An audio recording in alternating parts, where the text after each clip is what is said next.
Hello viewers, welcome to V channel. ఈరోజు మనం simple and టేస్టీగా ఉండే ఉప్మా ఎలా ప్రిపేర్ చేయాలో చూద్దాం. ఉప్మా అంటే ఇష్టం లేని వాళ్ళు కూడా చాలా ఇష్టంగా తింటారు. కావలసిన పదార్థములు: ఉప్మా రవ్వ, ఆయిల్, ఆవాలు, జీలకర్ర, క్యారెట్, పచ్చిమిర్చి, ఆనియన్, అల్లం వెల్లుల్లి, కరివేపాకు, సాల్ట్, పల్లీలు, కాజు అండ్ వాటర్.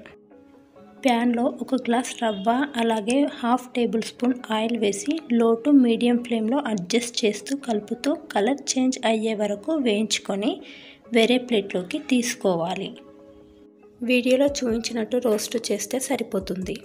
ఇప్పుడు అదే ప్యాన్లో 1 టేబుల్ స్పూన్ ఆయిల్ వేసి ఆయిల్ వేడయ్యాక 1/2 టీ స్పూన్ ఆవాలు, జీలకర్ర, తరిగి పెట్టుకున్న క్యారెట్, తరిగి పెట్టుకున్న పచ్చిమిర్చి, అలాగే సన్నగా తరిగి పెట్టుకున్న అల్లం వెల్లుల్లి వేసి కలుపుకోవాలి.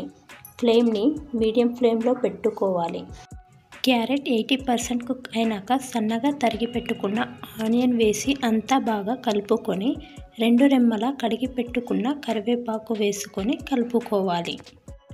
ఆనియన్స్ మగ్గిన తర్వాత 1 గ్లాస్ రవ్వకి 1.5 గ్లాస్ వాటర్ పోయాలి.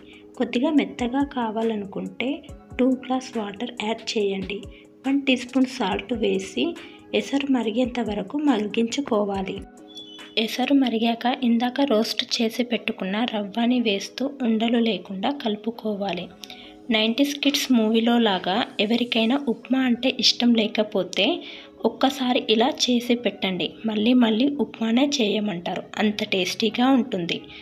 ఇలా అడుగంటకుండా కలుపుతూనే ఉండాలి, లేదంటే అడుగున మాడి టేస్ట్ అంతా చేంజ్ అయిపోతుంది. చివరగా ఆయిల్లో రోస్ట్ చేసి పెట్టుకున్న పల్లీలు, కాజు వేసి మిక్స్ చేసుకోవాలి. ఫ్రై చేసే క్లిప్ మిస్ అయిందండి. ఇలా ఫ్రై చేయడం వల్ల పల్లీలు, కాజు తినేటప్పుడు కరకరలాడుతూ ఉంటాయి. చూసారా, సింపుల్ అండ్ టేస్టీగా ఉండే ఉప్మా రెడీ. ఎంతో టేస్టీగా ఉంటుంది. మీరు కూడా ఒకసారి ట్రై చేయండి.